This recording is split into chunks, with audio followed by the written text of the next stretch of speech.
Projeto realizado com recursos do Programa de Apoio e Incentivo à Cultura, Fundação Cultural de Curitiba, Prefeitura Municipal de Curitiba, Ministério da Cultura e Governo Federal.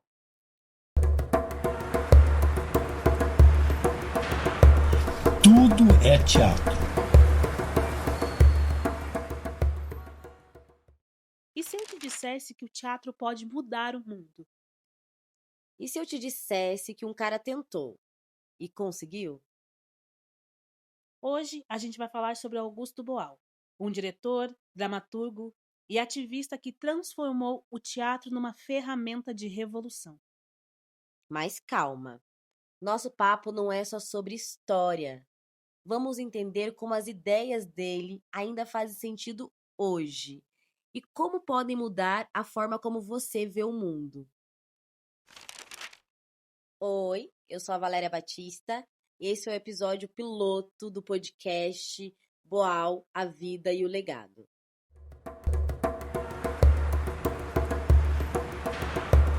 Tudo é teatro. Nasceu em 1931, estudou química, mas o teatro falou mais alto. Sorte a nossa. Nos anos 1950, ele foi para os Estados Unidos, estudou dramaturgia e, ao voltar, entrou para o Teatro de Arena, um dos grupos mais importantes da época. E foi lá que ele começou a pensar: o teatro pode ser mais do que só entretenimento? E se ele for um jeito de mudar a sociedade? E mudou. Mas e se ele tivesse seguido na química, Val? Bom, talvez tivéssemos boas drogas, mas não o teatro do oprimido. No Arena, Boal começou a criar um teatro mais próximo da realidade brasileira, longe das influências europeias. E ele não queria só atores no palco, queria o público junto. Imagina você assistindo uma peça de teatro, de repente, podendo subir no palco e mudar a história. Essa era a ideia. Mas Boal não queria só criar novas histórias. Ele queria mudar a forma como o teatro funcionava. E para isso, ele teve que bater de frente com um cara muito famoso, Aristóteles. Pois é. Segundo Aristóteles, a tragédia servia para provocar catarse, ou seja, fazer o espectador sentir emoções intensas e depois sair aliviado. Mas Boal achava isso um problema. Ele dizia que essa catarse deixava as pessoas passivas, sem vontade de mudar a realidade. E assim, ele chamou esse modelo de sistema trágico coercitivo de Aristóteles. Para Boal, o teatro não deveria apenas emocionar, mas sim provocar ação. E é aqui que entra a influência de dois grandes nomes, o dramaturgo Bertold Brecht e o educador Paulo Freire. Mas influenciou como, Amanda? Calma, Valéria, que esse é assunto para o próximo episódio. Mas nem todo mundo gostava das ideias revolucionárias de Boal. Nos anos 60, com a ditadura militar no Brasil, o teatro dele começou a incomodar.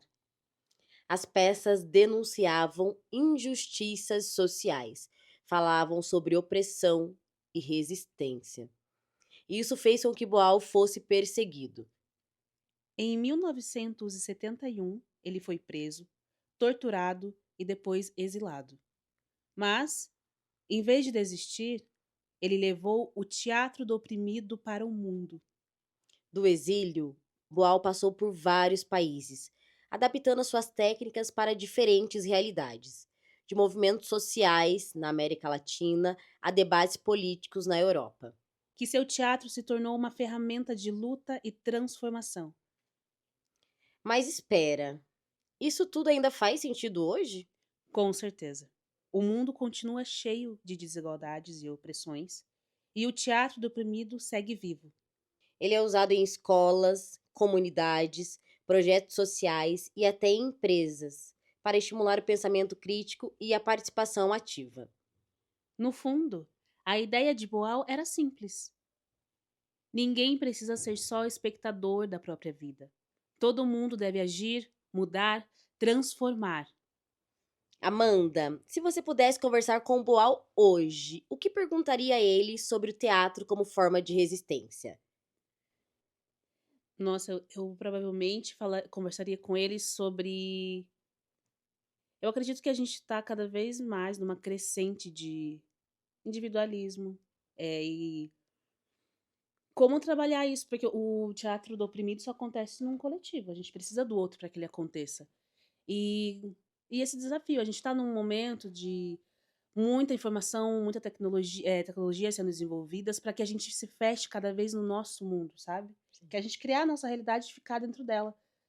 Eu acho que eu perguntaria para ele o que a gente pode fazer, sabe? Para ações mais coletivas, assim, pra gente sair desse mundinho que a gente vai criando nosso, assim, porque a gente acaba muito ocupado com o trabalho em resolver o nosso, sabe? Sim, E sim. como a gente poderia pensar em possibilidades de sair, sabe, desse mundo, assim, e o teatro do oprimido, ele é muito sobre isso, né? A gente tem que conhecer o outro, se conectar com o outro, porque eu acho que a gente tá numa crescente muito de o indivíduo, sabe? Como que a gente contornaria isso se a gente tá vivendo num mundo que leva a gente ao tempo todo a pensar na gente, não no outro. Sim, sim, eu acho que essa questão da exaustão também, né? O Uhum. capitalismo ele tá tão exacerbado que quanto mais a gente trabalha, parece que a gente menos sobra tempo pra querer o coletivo. Tipo, é muito eu preciso fazer. E pensando nessa pergunta também, eu acho que eu perguntaria pro Boal como que as coisas, né? O teatro oprimido, ele tem muito tempo, né? E as opressões que o Uhum. Boal começou a lutar lá atrás, elas continuam hoje. Sim. E assim, a gente deu alguns passos pra frente, mas parece que a gente regrediu, assim, sabe? Uhum. E como que a gente continua enxergando o teatro como essa ferramenta de resistência? Eu acho que seria muito mais como que ele não desistiu, sabe? Sim. Tipo, ele foi pra vários lugares do mundo, ele fez isso várias vezes, e quando ele morreu, muitas coisas ainda faltavam, sabe? E né, entendendo, pesquisando sobre ele, assim, né, o pessoal que trabalhou no CTO falava que ele era uma pessoa muito inquieta, né, ele não era uma pessoa que tinha, ele nunca teve essa sensação de dever cumprido, né, pra ele sempre tinha que tá buscando muito mais, então era pra entender o que mantinha ele, sabe, o que mantinha essa garra, essa gana de sempre conseguir, de continuar tentando mesmo, né, sei lá, ele foi pra várias esferas, foi pra política, viu, sabe, então como que a gente não desiste, sabe, como é que você continua nesse lugar, você fazendo, e às vezes não tendo o efeito que você espera, como não perder esse encanto, como não perder o teatro de vista, esse teatro como resistência mesmo, sabe? Sim, Val. Faz total sentido o Boal ainda hoje em dia, porque tudo que ele fez, a gente ainda tem que estar, né, lutando por alguns direitos enfim, mas acho que assim, quanto mais repressão, mais a gente vai ficando criativo para criar Sim. alternativas de existências, né, dentro dessas opressões. A gente não tem uma ditadura imposta, mas a gente tem muitas coisas, muitas desigualdades ainda que são muito presentes na sociedade. Não tem a ditadura, mas tem o desejo de algumas pessoas que ela Sim, volte, né? né? Tipo, Exato, né? Então, eu acho que é muito importante a gente manter as ideias dele vivas ainda, que elas fazem sentido. E, nossa, que sonho imagina poder conversar com o Boal. O nossa, máximo que eu tive seria... contato em entrevistas, e a gente vê o quanto ele... Nossa, ele falava bastante, né? Falava muito, ele era uma Nossa. pessoa super energética, assim, né? E é uma coisa que é muito legal ver as entrevistas dele, que né, a gente sabe que quando ele começou aqui na América Latina, né, a estrutura da América Latina de política é totalmente diferente da Europa, né? Uhum. Então, eu fico pensando como ele, depois ele vê tanta coisa, assim, sabe? Tipo, dele ainda ser uma pessoa encantada. Eu acho que ele fazia o teatro do oprimido por desejo real de mudança, mas ele também era encantado com o teatro em si, sabe? Tipo, Sim. tudo que o teatro pode fazer, e é isso, de transformação pessoal, né? Que ele falava quando a gente entra numa cena, se você não pode transformar lá fora, você vai transformar dentro daquela cena, só que você sai transformado dali também, sabe? Mesmo que depois que você volte pra casa, ainda aquela opressão continue, não vai ser uma mudança imediata, mas aquilo de alguma forma já te transformou, já te deu uma outra forma de pensar, uma Sim, outra forma de ver a realidade. situação, sabe? Sim, alternativas de existência, né? Não ficar só na conformidade. Sim, sim. Eu acho que ele faz muito sentido ainda hoje. Acho que faz, não mais sentido, né? Mas continua fazendo total sentido porque, infelizmente, o mundo ainda é o mesmo mundo que quando o Boal criou o teatro oprimido, né? Não só casamentos e funerais são espetáculos, mas também os rituais cotidianos que por sua familiaridade não nos chegam à consciência.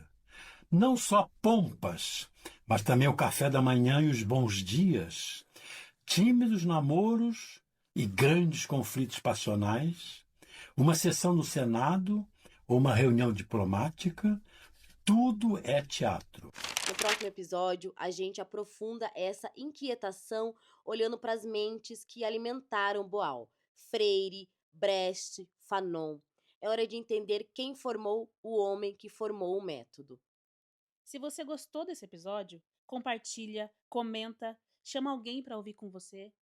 Obrigada pela companhia e até o próximo episódio, porque a conversa só está começando. Tudo é teatro.